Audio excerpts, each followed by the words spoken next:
With over 20 years in the organic food sector, Kim Lallo brings a wealth of supply chain and nonprofit experience to the role of Member Relations and Business Development Manager at the Canada Organic Trade Association, or COTA.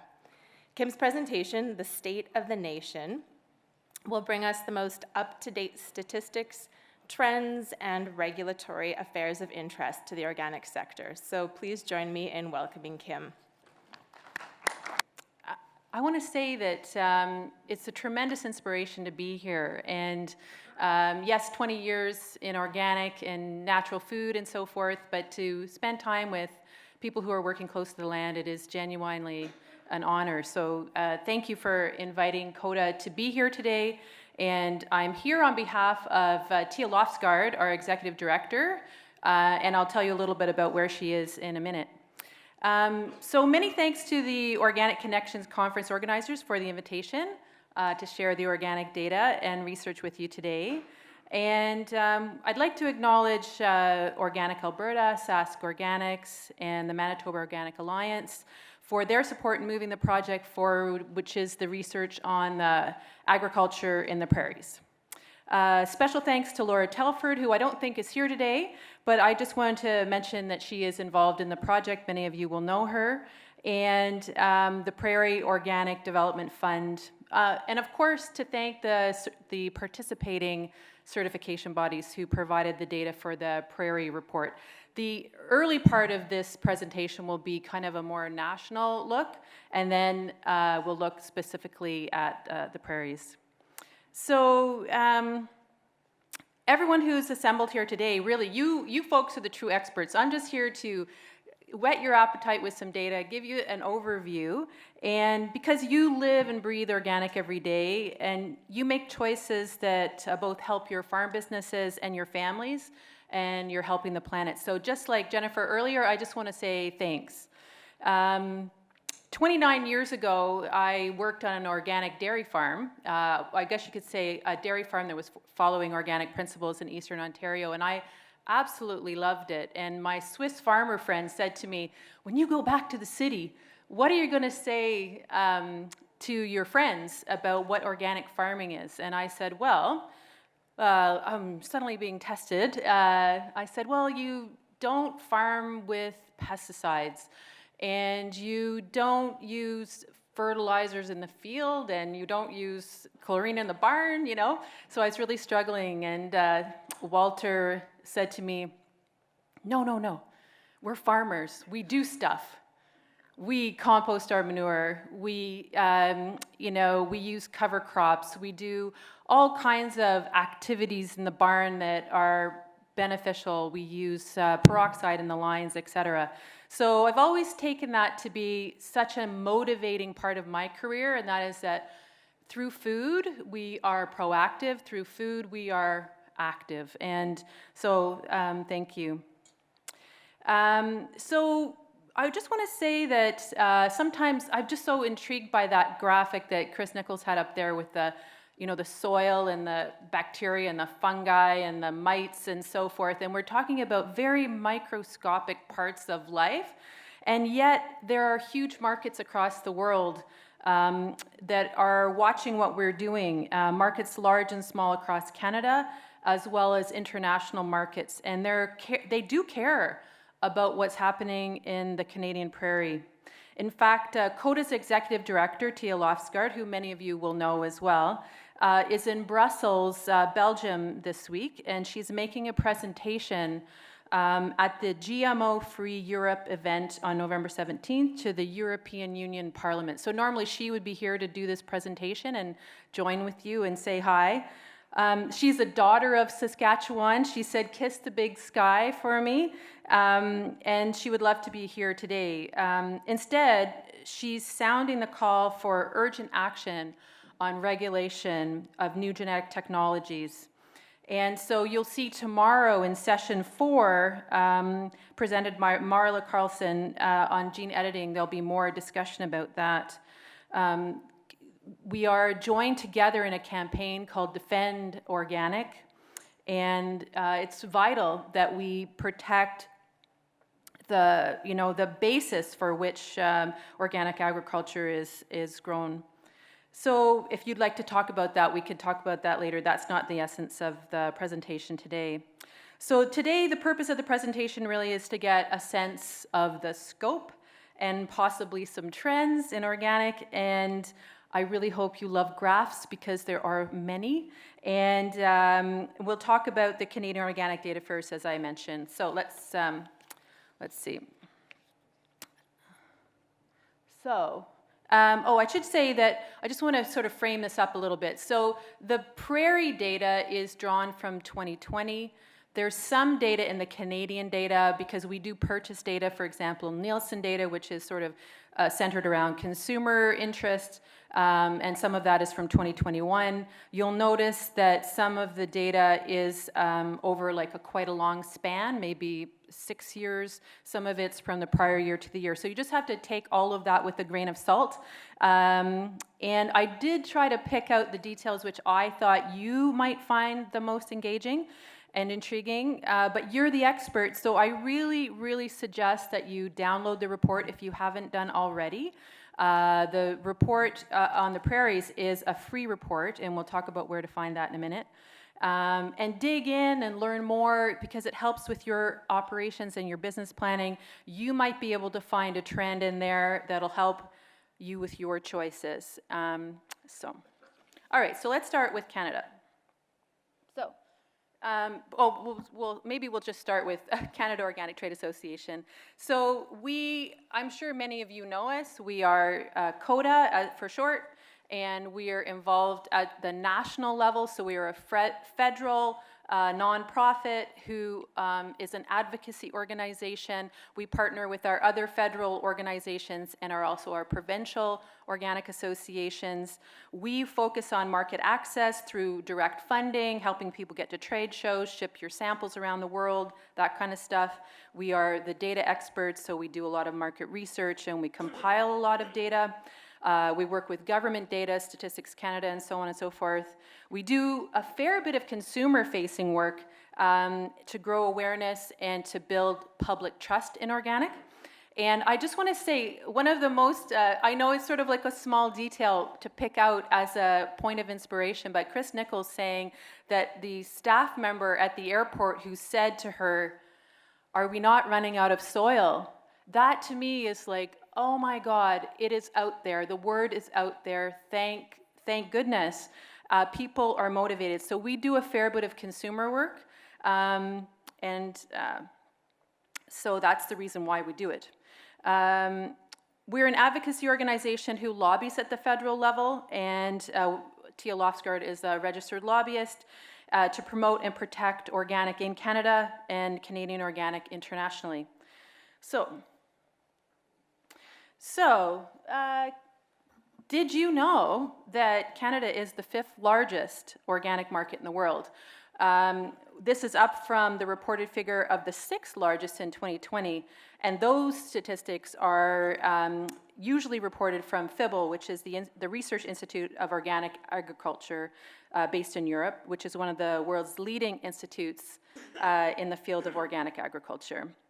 So this is a 2021 number, and so at 9.35 billion, that is the stated size of the food and beverage and all organic sales in Canada. So about 80% is considered to be food and beverage. We are a country of imports, and you can see that this is a trending number that goes up. And it continued to rise during COVID. 60% of the imports are from the United States. You can see that exports went down from 2020 to 2021, once again a Canadian number. And this was in part due to difficulties, drought, floods, and the challenges of the pandemic, the challenges of the pressures of a war globally. So I mentioned consumer work. So the consumer perception work, We do that consumer-facing work. We do something called Organic Week. We have partners in COG. We have other partners who get on board, certainly lots of sponsors. And so it's always good to know what the consumer is doing and how they're behaving. I will say that one of our members told me, he's a very large organic farmer out here in the prairies, and he said, hey, listen, you guys, I can get my markets. I can find my buyers in Japan. I can find my markets internationally. What I cannot do is I cannot build trust in organic at the consumer level, and that is going to drive my business as a farmer. It's going to drive my choices and my sales. So that's why it's always good to find out what's going on with the consumer. So you can sort of see some stats there. On average, Canadians spend $184 weekly on organic groceries. One corresponding fact to that, which I really like, is 66% of all Canadians buy at least one organic product a week, which is just shows you it does tend to grow. And certainly from this number here is from 2019 to 2020. That's the beginning of the pandemic. 23% of Canadians are buying more organic than the year prior. So it is, it looks like something that's expanding. It'd be very interesting when we're able to do more research, when we get through a little bit more of the, the pandemic and whatever's going on with that, that we get to see what is a permanent behavior or a more of a core purchaser. There's a model that shows us that consumers, there's a core, there's a mid-level, and then there's a periphery. In terms of activity at a retail level, let's say, or in consumer activations, I guess, we would say that the mid-level consumer has the greatest opportunity for conversion to something like organic. And the 54% represents what people, how much confidence they have in the Canada Organic logo, that they have, they understand what the symbol is, and what it generally means to them is it is free of chemicals, it's a healthier choice, it's free of GMOs, and it has a number of other meanings, and we do that perception research. So you can, on our website, you can download these quick facts, and you can, they're free in English and French, and they're updated from year to year, so if you go on to something called Organic by the Numbers, you can actually see the changes over time. And they just have fun little factoids in there that might help you with your getting a sense of the scope of the industry or the movement or the sector that we're involved in. So how many operators so we had almost 8,000 operators. And when we say operators, we mean everyone who's involved in organic, so from growers to handlers, et cetera, et cetera. So in terms of new certifications, there were 374 new certifications in 2021. And you can see here that in terms of the breakdown of what folks are doing, the high majority at 70% is growers. I do want to say that there is a program that Canada Organic Trade Association runs. It's called the Organic Transition Fund. Some of you may have participated in that, which helps defray the cost of certification for those choosing to expand their land or their livestock. And we provide grants for folks that are doing that. So whether it be a conventional farmer that decided to go organic or an organic farmer that's expanding, there is a fund there, and we're very pleased to be able to help folks defray that cost. It's a very simple application form. Just have to talk to me about it after. So you can see the rest of them up there. Processors, 21%, livestock, 9%. In terms of, a different way of looking at it, I guess, there's a 5% growth year over year. And that is from looking at 2015 in the Canadian context. In terms of acreage, you're going to see a drop here in 2021. And the Prairie report that we're going to go through, which we'll get a little bit more into detail about this area here, there were some significant changes in some prairie provinces. So what are we growing on those acreages? You can see that field crops is the big and well, I suppose I'm just looking, is the second largest, and the forages and the green manures is the largest, and just a small little sliver for wild, and then a little bit of fruit, and so forth. So there were newly certified organic growers in 2021, and this is a 2% growth year over year. So the numbers are meant to provide you with a sense of, once again, just a sense of where things are at and how large or how small things are. Organic growers, just another look at that. You can see over from 2015 to 2021, there is a gradual growth, and there's a little bit of a flattening out there in the last couple of years. The last couple of years have been so strange and different and difficult, for everyone. So processors, 8 newly certified processors across Canada, which represents a very small growth. As you can see, a little bit flat over there. And then livestock, 784 livestock operators across Canada. 15 were decertified voluntarily or mandatorily, which is a small decline at -2%. So, and I know when I feel like, I guess there's a little bit of a soundtrack playing in my mind. You folks probably know those folks, you know. There's, oh yes, I know who they are, or I have a story about them, because in farms we talk, right? We talk to one another and we get to know what's going on. But it's also good just to get a general aggregate sense of how that looks. So annual growth by category, you can see growers 54%, livestock grew 21%, and this is a range of 2015 to 2021. Processors grew at 19%, so that's always reassuring. So provincial breakout, when we're going to get specifically into the prairies in just a sec, you can see this is the number of operators, and it does not correlate to the acreage. There is no direct correlation between number of operators and acreage. So the number of operators, the greatest is in Quebec by far. And we might reflect on that and think, well, why is that? In Quebec, they have tremendous governmental programs and support.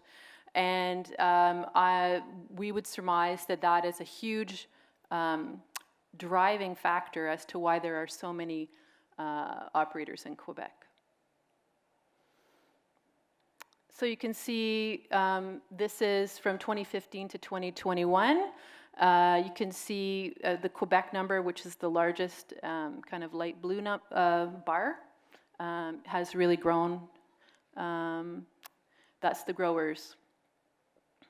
And you can see the number of operators in our prairie provinces here is somewhat smaller, but when we see the acreage, it'll be different.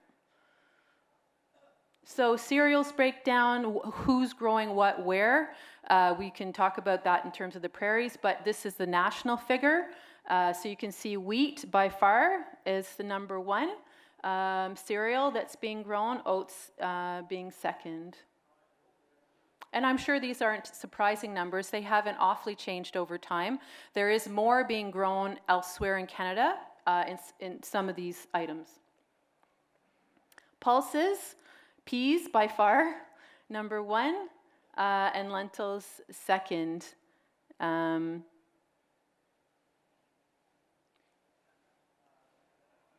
Oilseeds, soybean, mustard, flax.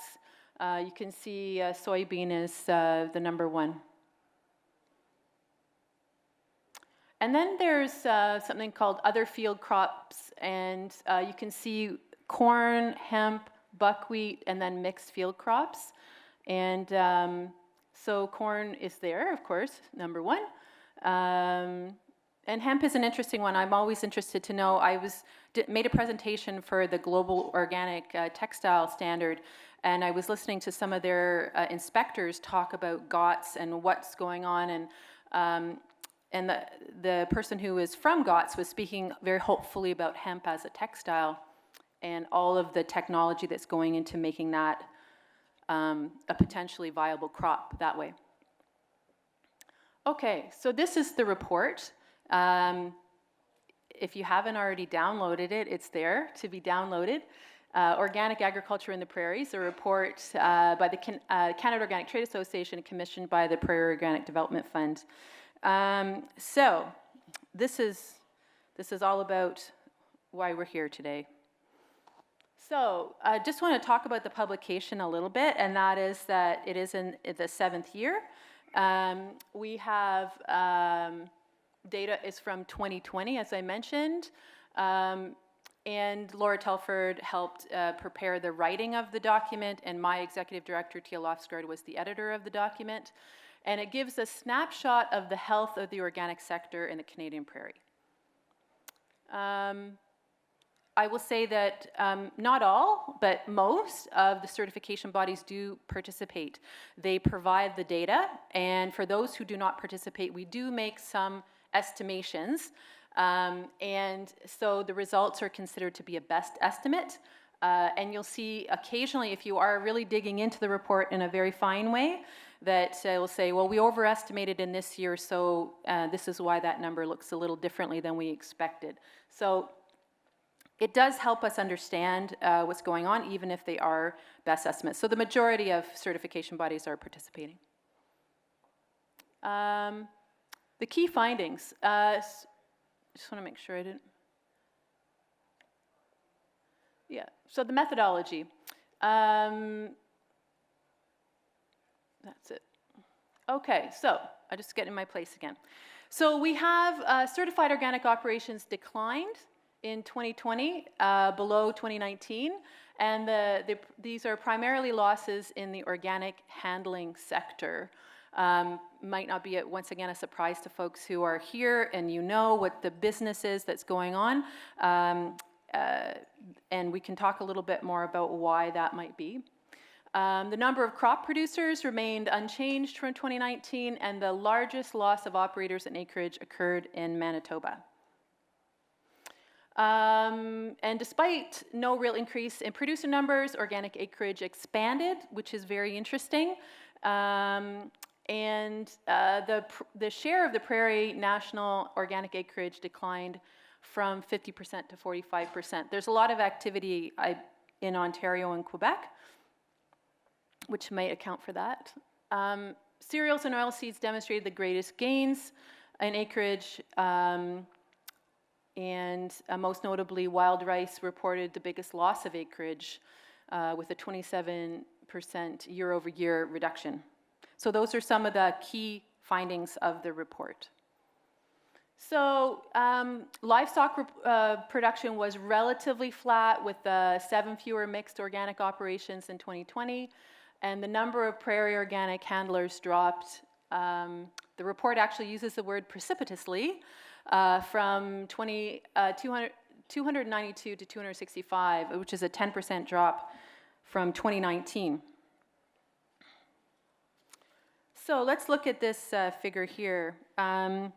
It is, so once again, operations, it includes a term that includes all certified entities, primary producers, intermediaries, food processors, and once again, nearly 8,000 operators in 2021.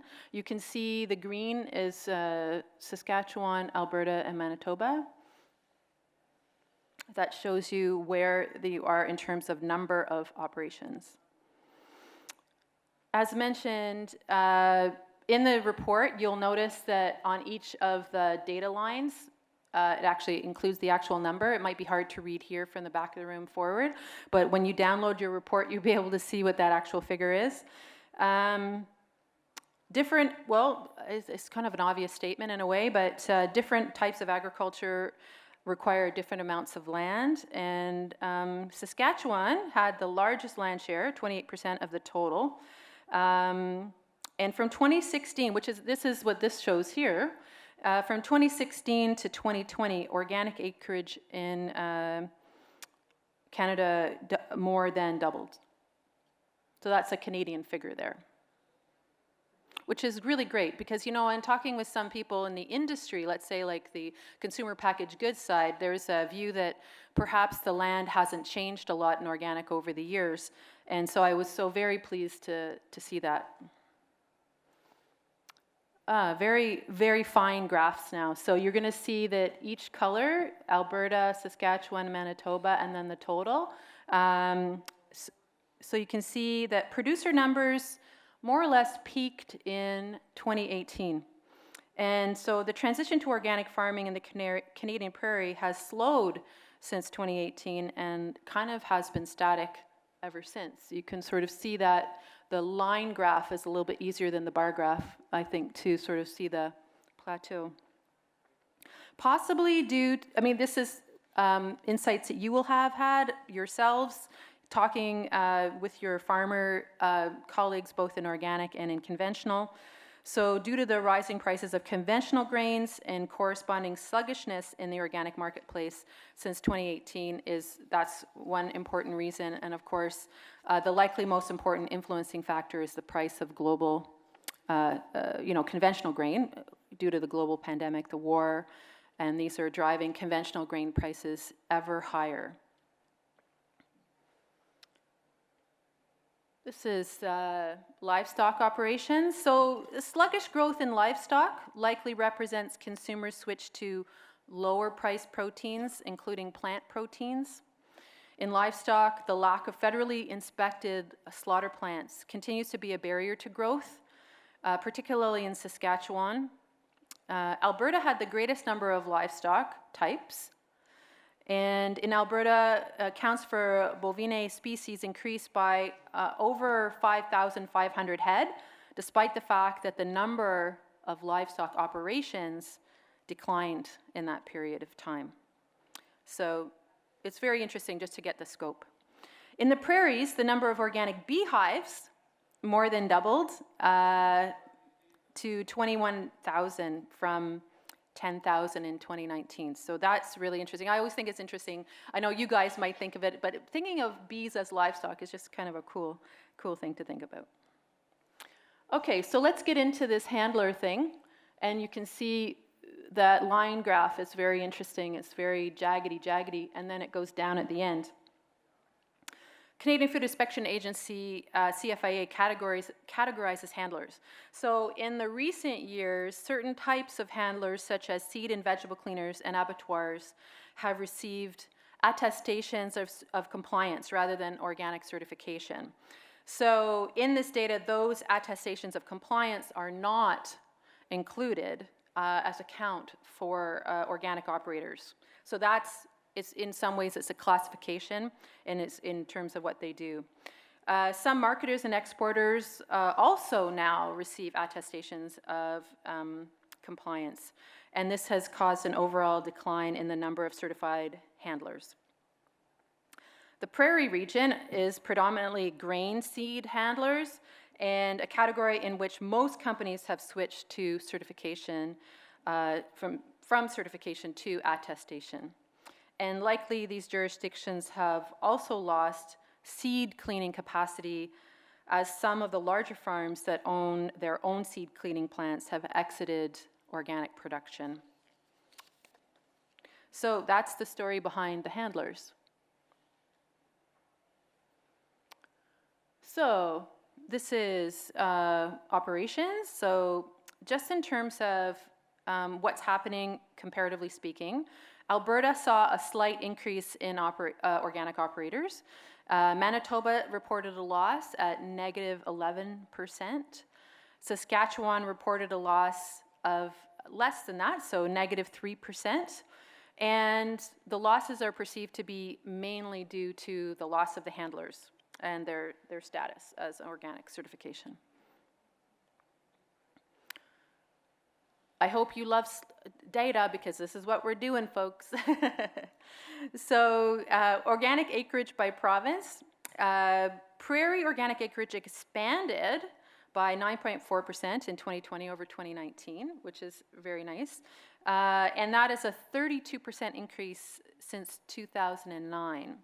And 45% of the total Canadian acreage is, of organic is here. Manitoba contracted by 20%. Saskatchewan showed a growth of 14% despite a lowering in the number of producers, and Alberta showed a growth of about 8%. So, field crops. There's a lot in the report on field crops, and they get very, very specific, and this will be my last kind of slide about that, but I'm going to give you some more information about the field crop side and what is perceived to be happening there.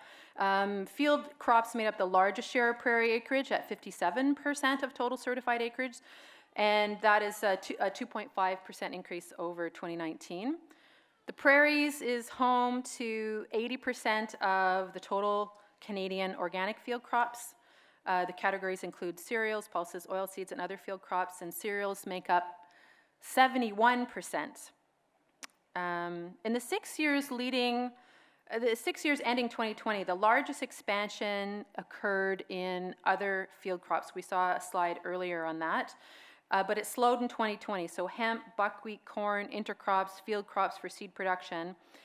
This is something that saw a large expansion, and it seems to be kind of flattening out in the 2020 data. Acres planted to cereals and oilseeds expanded by 20% and 18% respectively. And this is a nice, fun fact I find. Saskatchewan has double the acreage in field crops than Alberta, and it has more than 10 times the acreage than Manitoba in field crops. So, cereals. 86% of all organic cereal crops are grown in the prairies. That's pretty amazing when you think about that, 86%. A drop from 92%, mind you, in 2019 due to the rapidly growing acres in Ontario and Quebec. Wheat is the dominant cereal grain grown in the prairies at 49% and is just under half of all the other organic cereals. 37% oats, 10% barley, and wheat, oats, and barley continue to grow in acreage. Oilseeds, the prairie grows 99% of Canada's organic flax and 98% of organic mustard, whereas soybean is predominantly grown in higher heat unit regions such as Ontario and Quebec. So let's look at the pulses for a minute. So the organic pulse acreage by province, in the prior 5 years, it grew by 129%, so it had a big surge. And in 2020, pulse acreage contracted by nearly 15,000 acres. That's a 5% acreage decline from 2019 to 2020. And it's continued a 2-year decline. The prairie's national share of pulse crops is 97%. So that is just a picture. I hope that that was something that was intriguing to you, maybe get you thinking, let me get that report. So where can you get the report? You can go in and have a look. It should help with your business planning, your farm planning. We've barely scratched the surface really on what's going on with the actual data in the prairies. But for each level of detail, you can get in there and really dig in for your comparative tables. And each province at the end of the report has its own little report. So Alberta, Manitoba, and Saskatchewan. So you can download it at the Prairie Organic Development Fund website. Right on the landing page there, you go to that website, boof, it's right there. And on our site, you have to go to our Shopify site, which is our kind of shopping site. So just to give you a sense of what those smaller reports at the back of this Organic Agriculture in the Prairies report says. So in Manitoba, for example, had mixed results. There was a loss of operators in every category, but was most pronounced in the handler category, which we talked about. And this is considered to be the largest single year loss of handlers in the country. So it's a very big deal, and it's something that is, I imagine we could have like working groups or something to talk about. Alberta showed growth in all the categories. So organic producer numbers increased by 6%, livestock operations increased by 4%, handlers increased by 3%, and total operations increased by 4% over 2019. So Alberta has been showing growth. And then Saskatchewan has mixed results. Number of organic producers declined only marginally. Livestock operations were down. Handler numbers were down by 7%. Total number of operations down by 11%. So what's really interesting, though, was what we kind of pointed to before. Despite a decline in the number of organic operations and producers, Saskatchewan increased its organic land base in 2020, an increase of 13%, which is very interesting. So I want to point out this other report that I encourage you guys to have a look at, particularly if you are the kind of farmer who's talking to your politicians, whether they be local, like municipal, or whether they be provincial. Of course, a lot of agricultural policy is handled at the provincial level, and then there are macro policies that are handled more at the federal level. But the State of Organics report, as you can see, it says federal, provincial, territorial, really provides the talking points for what the organic sector is looking for in terms of policy change. You know, I was talking before about the soil microbiome and all these small little, bacteria, everything. There's that kind of focus that we have. There seems like there's so many levels of reality. This is the policy reality. So this is actually what we're involved with at the Trade Association, our counterparts at the provincial associations. We're our microbiome is a policy microbiome in a way. So we're trying to advocate for better regulations, more funding streams, more supports to the farms and agriculture, more supports to the, whether it be through a regulatory framework or whatnot. The State of Organics is where the asks are, where it kind of shapes that discussion, and I really encourage you to have a look there. And then I just want to point out, this is Coda's Shopify site. You'll see there will be a number of different things. The high majority are all free to download, even the retailer series. Kelly Monahan, who some of you might know as a very well-regarded organic consultant, she provided the retailer series for us if you have anyone in that realm in your life. But all the reports are there.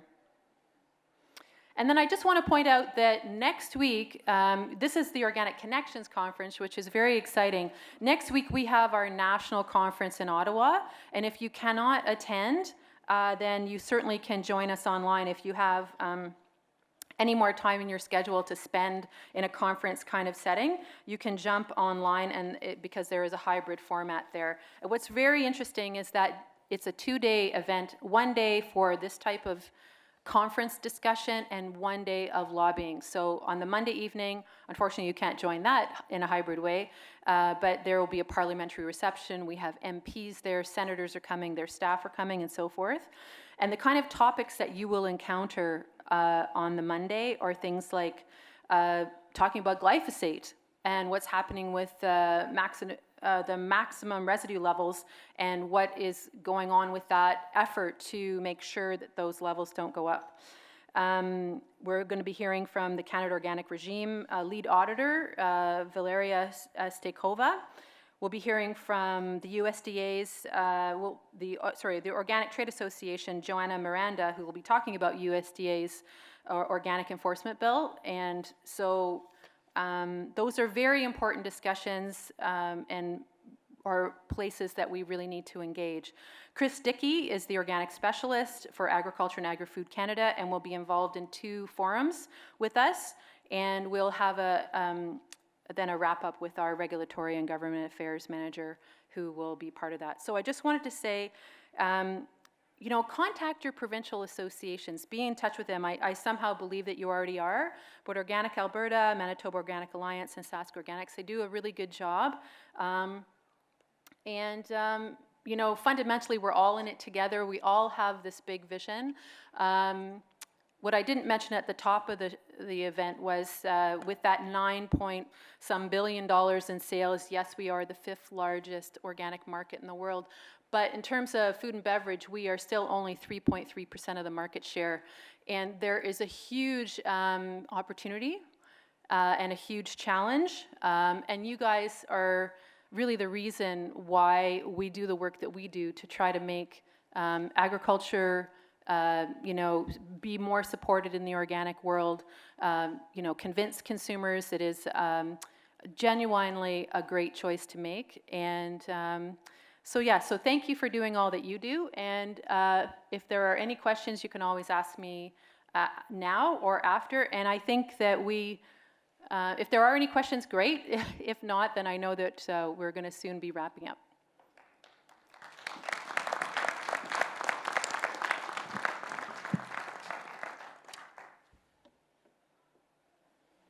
I have a question over here. Yeah.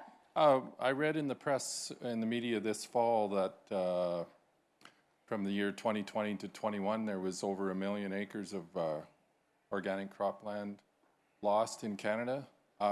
Is that true? And if it is true, can you give us a little bit more background on what happened and where those acres were lost? Yeah, in fact, what I'd like to do, because mostly our executive director takes questions of that nature, I will, if you give me your name and number, I will get back to you about it.